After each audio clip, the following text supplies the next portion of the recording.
Great. All right, now that we're recording, I'll just say this again for those of you who don't remember me. I'm Peyton. I'm one of the mentors here for Intro, and I'm presenting this week on motors and transmission. You know, the past few weeks we focused on CAD and how to model parts, and then we talked about the game challenge and how to break down the challenge, right? Doing the what and why, and then determining the how, right? And so while you're still working on the what and why stage before you jump to the how and the brainstorming sides of things, we're going to start giving you all presentations on some of the more technical components that you're going to be working on throughout this course, that you're prepared for them when you get to them. I expect that a lot of you will want to reference these back later on when you're actually doing your motor and transmission work. But yeah, the more you can absorb now, it's one of those topics that um, that is pretty dense, and you might not get all of it the first time.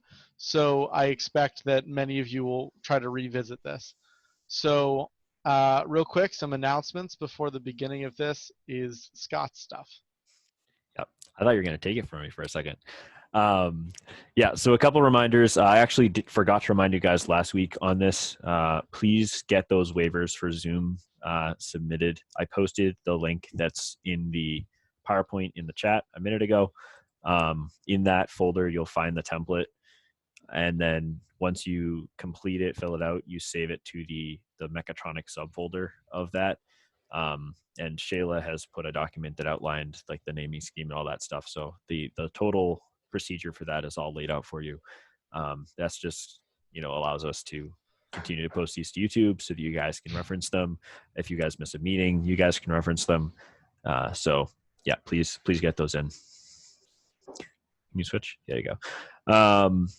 Yeah, so the next thing I want to discuss is actually a meeting structure update. As you guys probably saw last time, there was a bit of a uncertainty surrounding the way that we were handling the breakout rooms, and that was due to the fact that only I, as the host of the meeting, can shift people between breakout rooms. So that means that I can't have mentors switching between breakout rooms of their individual teams. So that means that my two options are either to have everyone in a pod always in the same room, which would make team discussions extremely difficult, or I would have to manually move mentors between them every single time anyone wanted to move, which would be terrible. So I've gone with option C, which is I'm going to be making Discord call voice channels that will be only visible to the Mechatronics people. So it's similar to your team breakout rooms within Discord, or your team channels. And each team will have its own voice channel. And then you guys, once we're done with so we're going to still do Zoom for the beginning presentations so that we can do recordings and post that to YouTube, the more educational content. And then once we get to group discussions that aren't recorded anyway, we'll shift over to Discord, because that's a place that you guys already are. And then switching between calls is super easy on Discord. Mentors can just pop between them. I can pop between them. It should be a good place for you guys to be able to have your discussions. So that's a change that will be taking place beginning this week. In terms of timing and all that stuff, it's all the same. The Zoom call is going to remain the same that it's been the entire time, the same Zoom link. But just wanted you guys to be aware that that's a change that is coming up this week. And the last thing is the Geneva Drives that I promised you and have still not gotten to you. So I'm going to start off by saying I'm sorry for that. I'm sure you guys have also been busy in classes, have, been causing you guys to have lots of stuff to do. And a lot of the other mentors are in similar boat. So I promise I'm getting to them. I had to do some other prints for other club stuff, specifically DPF. And so that kind of tied up my printer for a bit, as well as some capstone stuff. But that stuff is mostly wrapped up now. So I promise I'm trying to get to that ASAP. And I seriously am hoping and think that I'll be able to get those to you guys before or around next meeting. So I haven't forgotten. So yeah. Yeah. And the last thing with that is, if I know that I closed the time for you guys to change your models and whatnot, like a week and a half ago or so. If you guys have made updates to your CAD models and want us to print those updates, or said that you wanted the base, example, parts printed, but now you finished your parts and you want us to print yours, just shoot me a PM, change your vote in the poll that I put in Intro Mechatronics General. We can totally make that happen because there's been more time than anticipated between that poll and the actual printing. We have the flexibility to shift that around. So just let me know. Cool. All right. All right, we're going to take a brief commercial from Scott's updates, and we'll get more from him later. So I said I was going to talk about motors and transmissions today. I'm sure you're all very familiar with what motors and a gearbox are. You've seen them before. The picture on the right shows you if you haven't. But one thing we're going to focus on today is really deep diving into what makes a motor tick, what sort of factors are you trying to what sort of factors are you trying to consider when you're designing a motor and gearbox system. And then I actually want to go through something called a power systems approach to design. And this is something that, oh, we got a few chats. Oh, that's just, yeah. So the power systems approach to design is something that I will detail more when we get to it, but it's basically going to give you a tool in order to design your own gearboxes, right? Which is like the image on the right, right? A stage of reductions of gears from the motors to an output shaft, and how to design your own. This is the kind of thing you're going to run into, pretty much every time you design a mechatronic system, unless you're using very niche motion systems. So it's something that's really important to keep in mind. First of all, I want to go over the key terms.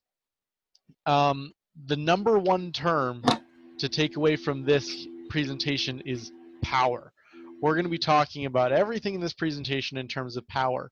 It's really easy to look at a motor and you see, okay, the motor specs have a torque output, right? Your rotational force. And then you have, okay, it has an output RPM. Okay, I'm going to think about my motor spec in terms of those. While those are relevant factors, and I'm going to talk more about those, the key factor to think about is power, because power is the amount of work that you're doing over time. It's the amount of energy that you're using. And in pretty much every application that you're going to be looking at, that's going to be the central idea behind it. If you look at the equation in the top middle, you see that power is equal to your torque times your angular speed. And in this presentation, I'm going to be using RPM most of the time in my talking and my words, just because it's an easy placeholder for rotational, angular velocity. And often motors, when they're given to you, have a spec in rotations per minute, not in angular velocity. So you end up having to do that conversion anyways. I just want to make it very clear that you can't just plug RPM into the equation and get the right values out. You're going to need radians per second or degrees per second or whatever unit you're using. I want to, in the top right corner here, you have an engine power and torque curve for a combustion engine. So like you might find in your car. And what you see is dependent on speed, RPM along the x-axis, your power and torque are at different values, right? Your power is the total energy that you're outputting. The torque is how much rotational force your wheels have. We're not going to talk about combustion engines in this presentation. What we're actually going to be talking about is in the bottom right here is a motor curve for a power curve for electronic motors. If you look in this one, it looks a lot different, where the power for a combustion engine is going to go up and then peak and then go down a little bit. A motor is typically very uniform in the fact that at about half of the max RPMs that it's able to run at, it's getting your peak power. Just to go into a little bit about what motors are, you've seen them from the outside. As far as the inside goes, all they're doing is converting electrical energy to mechanical energy, right? And so you supply a power to the motor, and the motor is going to output a torque at a given RPM. How it does this, as you can see in the bottom right corner, is by using magnets with a wire coil inside the magnetic field. I'm not going to deep dive into that in this presentation. You can ask me about it after. The main takeaway is if you understand magnetic fields and the right hand rule, the magnetic field is going out from the axle, it rotates around that axle, and that's how you get the spinning of the motor and the magnetic field. As far as the types of motors go, the original, or a lot of the early motors and motors that you'll find in your items that you just plug into your wall are AC motors. We don't use those in this club because we're not running things just plugged into a wall.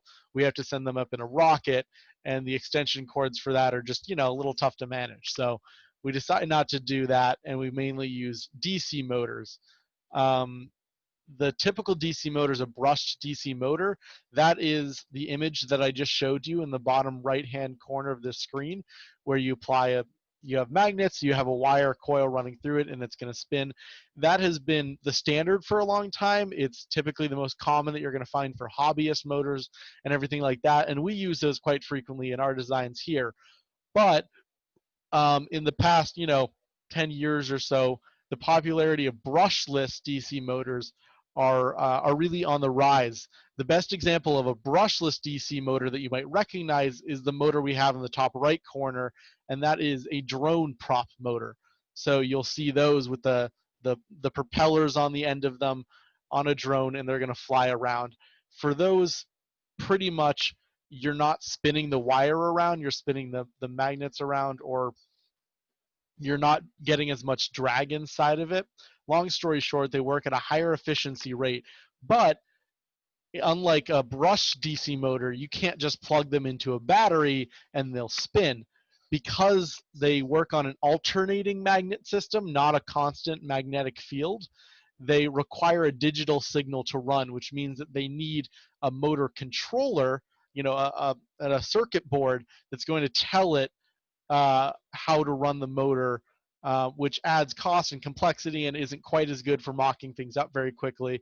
And because these are so new and the manufacturing processes are still being perfected and they're a little more complicated, they tend to be more expensive. So you don't always want to use them necessarily where you don't have to. Sometimes they're just overkill. The last type of motor that I have here is a stepper motor, which is built on the same general idea as a brushless DC motor, but is optimized differently. The reason I mentioned stepper motor is some of you might want to use them in your designs. I actually don't have a picture of them here on the slides, but they're typically very boxy rectangular motors. And sorry, I was just looking at the chat. Very boxy rectangular motors. You can Google a picture of them and you might recognize them. What stepper motors allow you to do is they remember what position that they're in. So if you tell it to go to, position X, it'll go to that position. It knows where it is. So you don't need a separate part that's to read the rotation of the shaft that you're at. Speaking of reading where the rotation on the shaft that you're at, I listed servo motors on here because I'm sure a lot of you are very familiar with those. I know that they use them in Cornerstone, and I'm sure many of you are wondering, why hasn't he mentioned servo motors? Servo motors are, in their base sense, just a brushed DC motor. What they actually are is a tiny brushed DC motor inside of a casing with a miniature gearbox, as you can see in the image on the right here.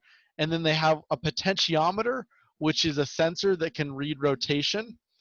And that potentiometer feeds a voltage back into a board, then gives the motor instructions. So it's an internal loop that gives you some cool functionality there. All right. Then once you have a motor, you're going to need to have some sort of transmission. I talked about the drone motors where you just screw a propeller onto the end of it, and then you're good. You run at the output speed of the motor, but oftentimes that's not the case. There's two situations where you're going to want to use a transmission. Either you want to transmit the power that's coming from your motor across a distance, like you see in the image on the right where you're using chain, right? Maybe you want to put your motor in a different spot than when your axle needs to spin, or you're changing the ratio of the RPM to torque. Remember I said here, for a given power, a motor outputs torque at a given RPM. for a certain power motor, the RPM typically is very high RPM, and the torque is very low compared to the typical use cases that you want for them. So what you have to do is use a transmission to change that. I have an image below here of two gears, the follower and the driver. So what I want you to imagine is that the driver is hooked up to a motor, and a motor is spinning that shaft. As the driver rotates, as I'm sure you've seen gears before, the follower is going to rotate as well. But if you think about the force at a distance that the lever B on the driver is applying to lever A, it's actually going to put more torque on the axle that the follower is on. To clarify that in simpler terms, there's a torque on driver that comes from the driver gear, and at a certain radius, that torque exerts a force. That force exerts on lever A on the follower gear, and because lever A is very long, it exerts a very large torque around the axle of the follower gear.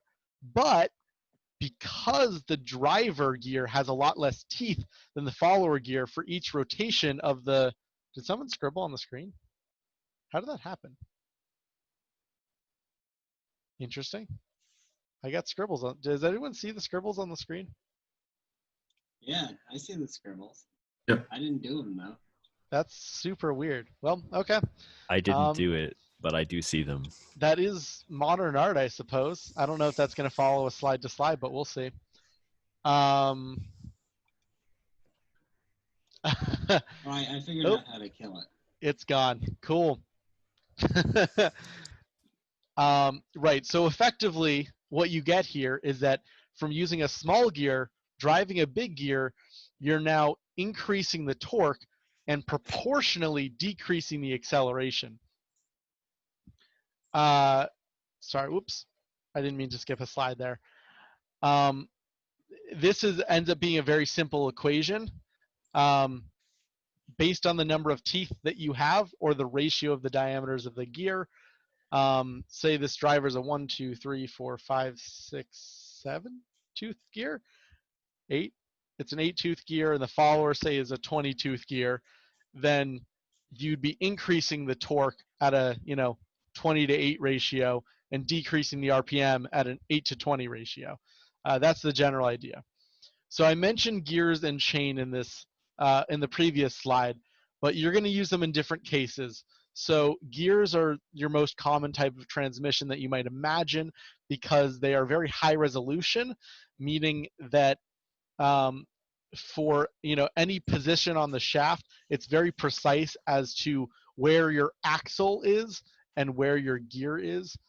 Where you want it to be and where it actually is are very close, and they're low backlash, meaning if you hold one gear in place and you try to jiggle the gear that it's meshing with around, it's not going to be able to jiggle back and forth very much because the gear teeth are very close together. However, gears aren't able to travel over a distance, and they can often be very heavy and take up a lot of space. So a lot of times you'll find chain is used to travel across distance, and it can work pretty much for any length, right? You can cut a chain and rebind a chain to whatever length you want. And it also has pretty minimal backlash when you're just running it in one direction. The disadvantages to chain, though, are that under certain loads it can snap and break, which can cause issues for other components, as well as the fact that it tends to be pretty heavy and expensive on the higher end. To solve that, a lot of times what you'll see is using belts. Belts also travel across the distance and are actually far more efficient than a chain. If you've ever seen, any sort of belt drive versus a chain drive, you notice with a chain you hear some rickety noises. With belts, they usually run very quiet. It's because it's releasing a lot less energy. Ooh, we got arts. We got some more art on the screen. Let's go. Can't turn it off. I don't know how to turn it off. That's all right. We can all appreciate it. Right. So belts are great in that aspect, but they don't have quite the same adaptability as a chain does. As a chain, you can break the chain at any point and reconnect it. A belt is a very fixed length, so you have to make sure you spec out your belt for, you know, a very specific length. And because they're a friction-based system, they have the ability to skip teeth if it has teeth, or wear down if it's a belt that doesn't have teeth. So, you know, they have their own issues. Each of these transmission types have their use cases, but a lot of times here where we're using gears or belts, chain is a little bit heavy duty for the components that are in the rockets that we make in this club. But it's still important to understand for any type of transmission that you're going to design in the future. I didn't talk about hydraulic, electric, or pneumatic transmissions. I'm purely focusing on rotary transmissions for this presentation. Those are almost a separate topic within themselves. And I'd, again, be more than willing to answer any questions you have about those, but they don't fit into the context of this. All right, so now I want to talk about the power systems approach to design. The reason why I've talked so much in this presentation about power and using power and not torque and RPM is because power allows you to simplify things a lot into roughly scalar values. I say sort of scalar because we're talking about torque, which is directional, but can be treated as a positive or negative torque in terms of your calculations. So you can almost treat it as a scalar. So the values I'm talking about sort into two different categories. You have loads and specs. Loads are what's acting on your system, and specs are what you want your system to do in its use case, at its end. So your loads are things like friction, that comes down to like the efficiency between the gears, how well they transfer power and stuff like that.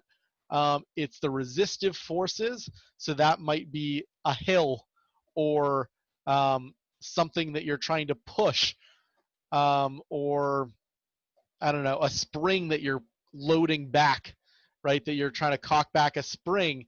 You're pulling, and that's a resistive force, as well as the mass and inertia, whatever you're moving, right? If you're a robot that's driving on the ground and you're pushing a box, you need to account for that, not just the mass of the box, which is a resistive force. You need to account for the inertia of the wheels that you have and the mass of the system. A lot of times these loads can be simplified, especially for designs that you can iterate very quickly on and just throw something at the wall and test it. And over time, you start to learn rules of thumb that allow you to accelerate this process. But at its core, and when you're doing this professionally, you have to make sure you account for all of these things. The second portion that I mentioned is the specs. That's what you might imagine you're specking, you're thinking about when you're designing your system. What's the max speed I want this to run at? What is the output torque that I need, right? If I need to climb up a hill, what kind of torque do I need to get up that hill? And then the acceleration, right? How fast do I want to get up to my top speed? Your acceleration and top speed can be combined in some scenarios to be how fast can I cross a certain distance. But you know, you get into the weeds when you're actually working on the design. So what you're going to do here, in order to figure out what motor you need to select, you're going to add up all the loads and then the output torque.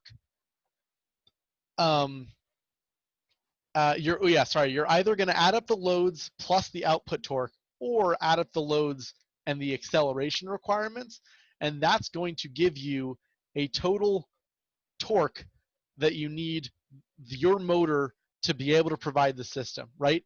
Because that is your output torque, what your system's outputting, accounting for all of the loss in torque that you're going to have from the friction and the resistive forces acting on you. I mentioned the acceleration requirements. Sometimes instead of, oh, I need this much output torque, you say, okay, I need this much output acceleration for my situation, and you can convert acceleration back into torque based on the diameter of your wheels and stuff like that. Then once you figure out what RPM your output needs to run at, that's based on the max rotational speed of your device, how fast you need to pull in your winch, how fast you want your drivetrain to go at full speed, and everything like that. You can plug into this equation down here to figure out the maximum power. It is, at its most basic sense, like I said, power is equal to torque times the rotational speed, and then you have that pi over 30, which is just a unit conversion. What this gives you now is not just a list of, oh, I think I need a torquey motor. Oh, I think I need a motor that has this high RPM. You now have a power value. So what you can do is you can look at a motor curve. Oh boy, my headset's getting low on battery. Hopefully this doesn't die on me. You can look at a motor curve. If you realize, this is similar to the graph that I showed you earlier, where that green line is the power curve. So what you're going to want to do is you want to select a motor that has a peak power that fits your application. You might want some degree of safety factor, but that's design to design determination. And you might be asking me, Peyton, why don't I just want something that has the maximum torque that I need? The stall torque says it's 4.69 Newton meters, and that's the torque that I need. Well, the thing is, it only applies that torque when when the x-axis here, along the x-axis, RPMs is equal to 0. So you can get that much torque when you're not moving. So what you realize is your torque times your RPM is max at that top point, right? So even though your torque is at a mid value in the freestanding motor axle spinning condition, your ratio of torque to RPM is at its max. And what that means is your output may not be the torque and RPM that you want from the motor. That's when you use a gearbox in order to achieve the correct torque and RPM that you're actually looking for. But now you can do that for a motor that you know has enough power to drive your system. I also included a figure on the right side here that is motor speed versus motor load. You can see that the more load that you have, right, your loads, the more friction resistive forces or mass and inertia that you're pulling against, the lower RPM that your motor is going to run at. The simple way to account for this is figure out, what percentage of your overall torque of the motor is taken up by the loads, and that percentage is just going to be the percentage of your RPM that you run at. So that's just a general principle to keep in mind. So I mentioned gear ratio. Can I jump in here for a second? Yep. Can you back to the last slide? Yep. Yeah, so another thing that's worth pointing out when you're picking out motors is if your motor, or if the power you need for your system is below the peak power, there's actually 2 points on the power graph where your motor can sit, either the higher torque or the lower torque side. And it's generally better to optimize for the lower torque, higher RPM side because your efficiency is better and your motor's not going to melt. Yeah, that's a great point. Thank you, Nathan. Yeah, you can see the dashed red line is your efficiency. And unfortunately, a motor's peak power situation is not even close to its peak efficiency. But that's a whole nother rabbit hole to get down. So yeah, once you have your motor picked out and you have your power that it's outputting, you have to pick your gear ratio. Picking your overall gear ratio for your system, that is basically, like I said, the ratio of the number of teeth on the small gear to the number of teeth on the large gear, is quite simply the system output torque over the motor output torque, or the motor output RPM over the system output RPM. Remember, I said it's proportional, right? The number of teeth you have versus the number of teeth you have is just going to adjust that value proportionally. So both calculations here are going to get you the same number, because your torque, your output torque, and your system output RPM are linked. So using either one of these is fine, and that's going to get your gear ratio. So now what you have here is you have a motor selected, and you know what gear ratio you need, but you actually have to create that gear ratio. So what you need to do, like I said, is get gears that have that similar ratio. So the gear ratio of the gears is the number of teeth, or as I listed on the slide, the pitch diameter, which is the diameter that's about halfway in the teeth, as you can see in the picture on the left, of one gear to the other gear. And so, or the number of teeth on a sprocket or something like that. And that is going to effectively give you a gear ratio. The second component to that is you might say, well, Peyton, in order to get a reasonable gear ratio here, I need a 20-to-1 gear ratio, and I have a 20-tooth pulley and a 40-tooth pulley, and that's only a 2-to-1. How am I supposed to get well, let's say a 4-to-1? Well, what you can do is, One tooth pulley. yes, you get a 1-tooth pulley. Nathan, insightful as always. Yeah. What you can actually do in that scenario is make a multi-stage gearbox. And that sounds a lot more complicated than I'm actually going to say it is. But if I go back to this picture in the original slide, what you see here is you see a whole bunch of gears smashed together, and it might not be, entirely clear what's going on there. But I just want to illustrate. Can people see my mouse? Yes, we can. Cool. If you see the output of the motor is called the pinion here, is meshing with a much larger gear. That's giving you a ratio on the output shaft of that gear. The output shaft of that gear is this red shaft in the middle right here. What you can actually see is there's another gear attached to that same shaft. And that other gear, that's a small gear, is driving the much larger gear on a different shaft. This is a gearbox stage. If you work like this, you can multiply the gear ratios together.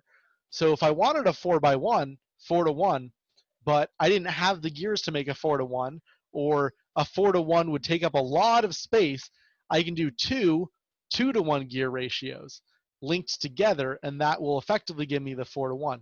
The gear ratios just multiply. So if you have a 2-to-1 and a 4-to-1, that's an 8-to-1. If you have, a 3-to-1 to a 1-to-3, that's a 1-to-1. And it ends up being actually super elegant. Oops, I jumped ahead. All right, so that, in its very simple sense, is a bottom-up approach to a powertrain gearbox design. You decide, you figure out your loads and your specs. You use that to pick the power of your motor and the motor that you want. You take the output torque and RPM of the motor that you selected, compared with your specs, and you select a gear ratio. And then you select, based on your application, whether or not you want to use gears, pulleys, chains, whatever. And then you put them in series or just in one stage in order to have your gearbox. The next slide I have listed here is a top-down approach. Oftentimes, especially if you're in a project like this, you're going to be given a motor with a fixed power, output RPM, and output torque, and then you're going to have to optimize its application for either the top speed, the acceleration, the sprint distance, and the output force. In this scenario, you don't have charge over the power, so you can't optimize both RPM and torque, but you can optimize for one of them. So say you're building, a system that's trying to pull in a spring, like I mentioned before. You need to make sure you have enough torque to pull in that spring. So you need to spec it out for the torque to make sure you have enough torque to pull it in, and then whatever RPM you get is the RPM that you get. And if you have multiple selections of motors, you might be able to compare them. Okay, for this output torque, I could get this output RPM from this motor, this output RPM from this motor, this output RPM from this motor, which makes the most sense, right? And choose like the cheapest motor that does the job, or the smallest motor that does the job, or something like that. You'll find yourselves in a lot of scenarios like this. The image that I have here is a generic calculator, but these sort of calculations can be done with a pretty basic knowledge of physics. So the last thing I wanted to leave you with is I didn't go into the physical design of the gearbox itself. I talked about splitting up into multiple stages, and that is a component to this. But it's far from the only consideration. So I'm not going to be going in depth or doing an example design for this sort of gearbox, but I just want to list a few factors that you should consider when you're designing gearboxes. Part strength is one of them. You don't want your gears to break. You need to make sure you consider wear and tear. A lot of the designs that you'll do for this club, you don't have to worry about wear and tear quite as much because they're mostly single use. But when you're going into industry on your co-ops, you want to make sure you have a system that's not going to die after half of its use time in the field. You want something that's easy to maintain, which is critical for this club because things break and they go in rockets, and we do test runs, and you want to be able to fix them. You want them to be easy to assemble. That one's pretty self-explanatory. You also want to be able to reference what your existing inventory is, right? Maybe you already have the motors and do the top-down approach, or maybe you just want to use industry standards. A good example for industry standard is actually for stepper motors. NEMA motors are an industry standard for a stepper motor, where there are just generic sizes based on the mounting hole pattern for the stepper motor, and it allows you to swap in any motor with the same hole mounting pattern, and it allows you to cross-reference a lot of different motors in comparison to each other the whole time, which is really, really nice. Then you might have, okay, I want this thing to take up less volume, I want it to weigh less, and then you have the electrical side of things where it's, okay, you're limited on how much electricity your wires can carry in your system, or maybe the circuit board that's controlling your motor is limited, so you need to pick a motor that can work at the voltage that your system has. And finally, the last thing I have listed here is power draw, which is something that as a mechanical engineer and an electrical engineer, you really have to focus on, because as any of you who have a phone knows, you can have something really high powered, but it's not too great if it has to run on a battery and the battery runs out before you're done doing your task. So you have to keep in mind how much power it's drawing over time, and how that's going to drain your battery. Next week's presentation is going to be on finding parts. So we talked about speccing them out. Now we're going to talk about, let's find some online. So it's not exclusively limited to motors, but it's going to talk about where to find all your fun parts, even if the answer 90% of the time is McMaster car. That's a little joke, but it's not that 95 false. maybe. No, I'd venture to say it's about 60% of the time for me it's McMaster car. For this club, it's a high percentage. It's probably 70 to 75% of the time for this club. Yeah, which is McMaster car is basically Home Depot on major steroids online, and Online, it arrives, you have your parts immediately. Yeah, it ships in like a day or two. So it's pretty sweet. So I'm passing off to Scott. So I'm actually going to stop sharing so that he can get access here. But if anyone has any questions on the presentation, they want to, I know I left a few things and said, hey, I'll sort of talk about that at a later point. Feel free to let me know if you're interested in designing gearboxes. All of our mentors here have worked on some sort of motor and transmission system, and we'll be able to help you get through that. So yeah, I'm going to pass it off to Scott now, but thanks everyone. Thanks, Peyton. All right, so you guys, as you guys know, last week you guys had a bunch of questions for us. We left some loopholes and other ambiguities in our rules for the game challenge, and so we had a meeting this weekend as mentors and discussed a lot of them. If we forgot some or some other questions come up, please let me know at the conclusion of the presentation or while you're in your team meetings. I'll be popping through. So yeah, there's still opportunity to get more questions answered, but these are just the ones that I had written down that I knew about. So the first thing, and there's multiple sides of this, these aren't the only ones. So the first thing is that we talked about, I want to be as transparent as possible in how we came up with these rulings and whatnot, because I think that's important that you guys know that. So this is actually Bryce's answer to the question. Basically, we want to avoid a situation where it doesn't make sense to do anything but one like meta ultimate design. We want to see creativity. We want to see different ideas. We want to see unique approaches.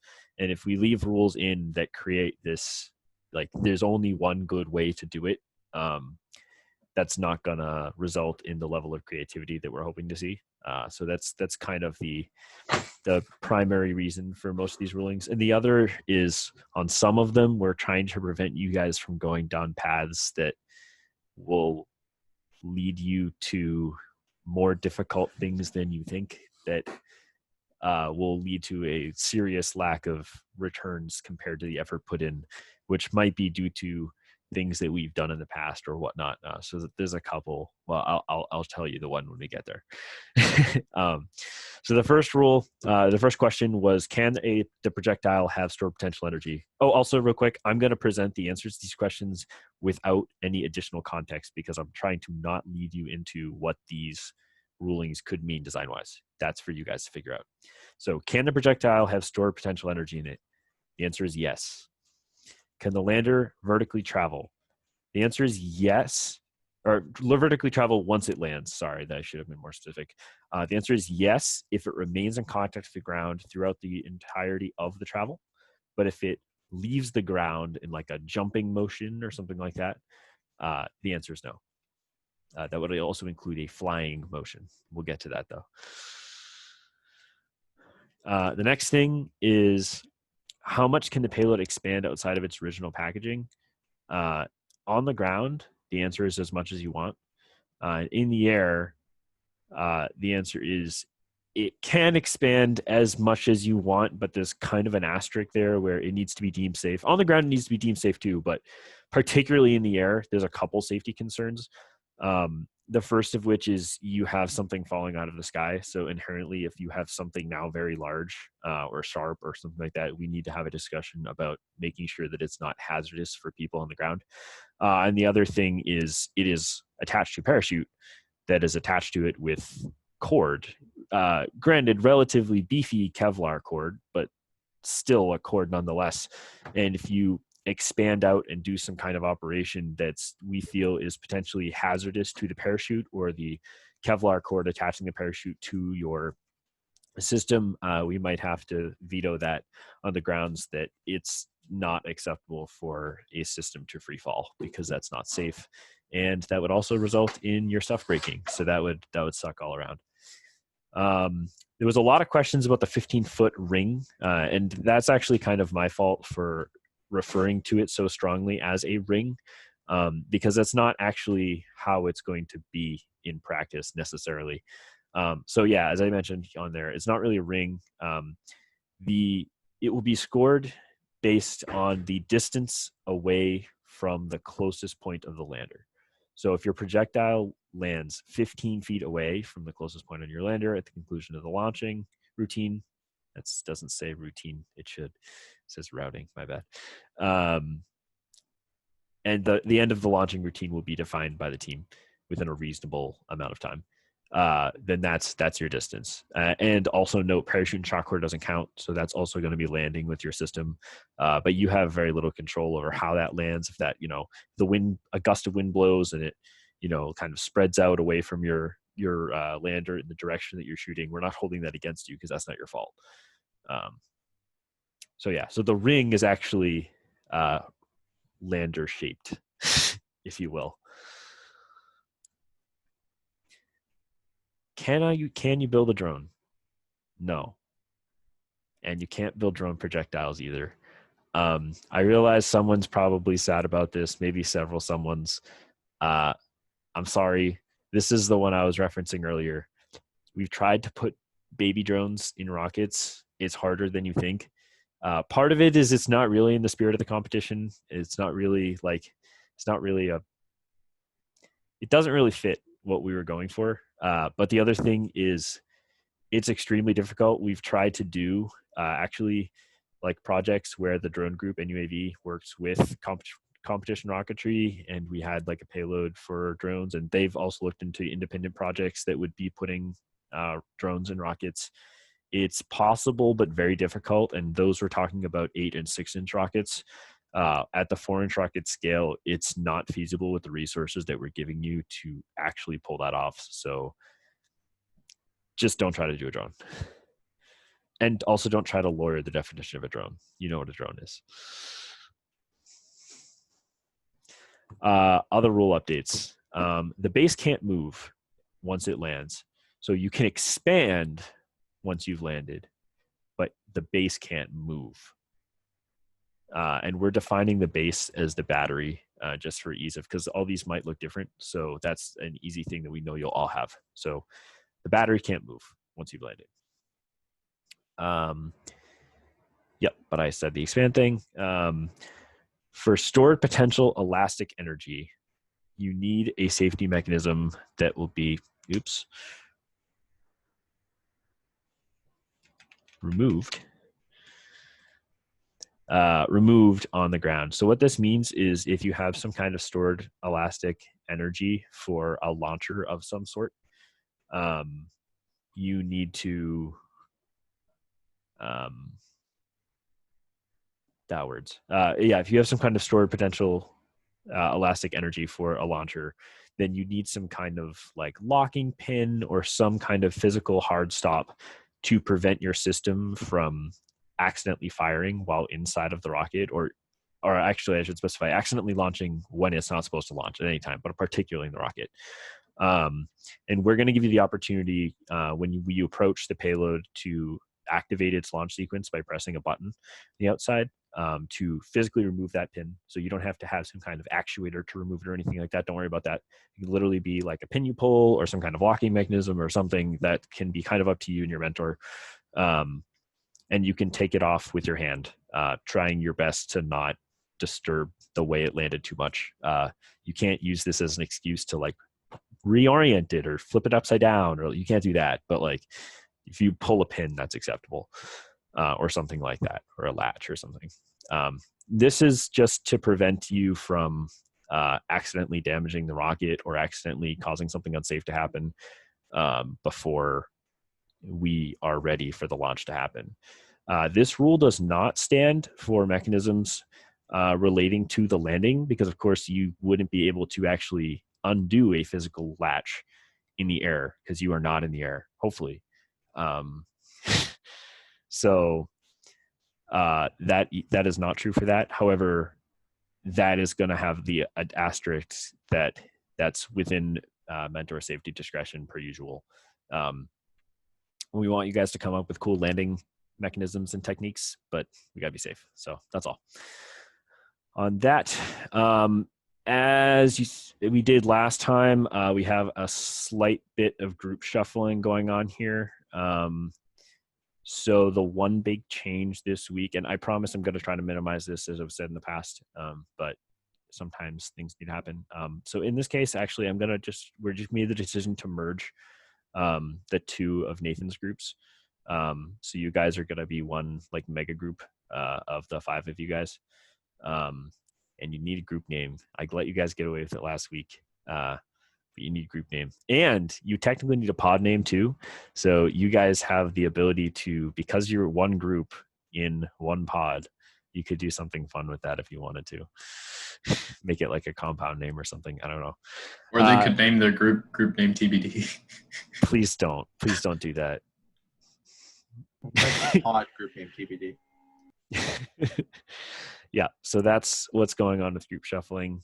And some information we still owe you. So we've talked about this. Oh, actually, there's another thing too. So we owe you COTS component lists.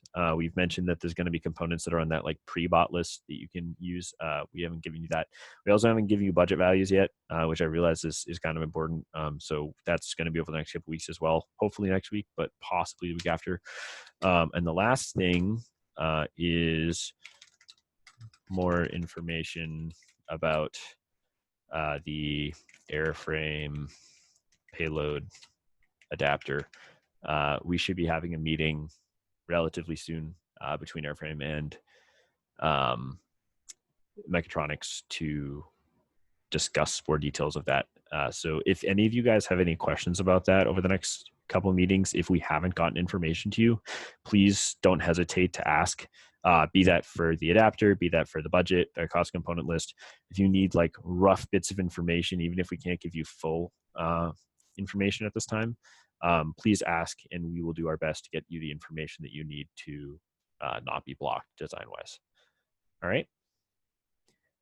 Cool. I'm going to take this opportunity to pause for questions.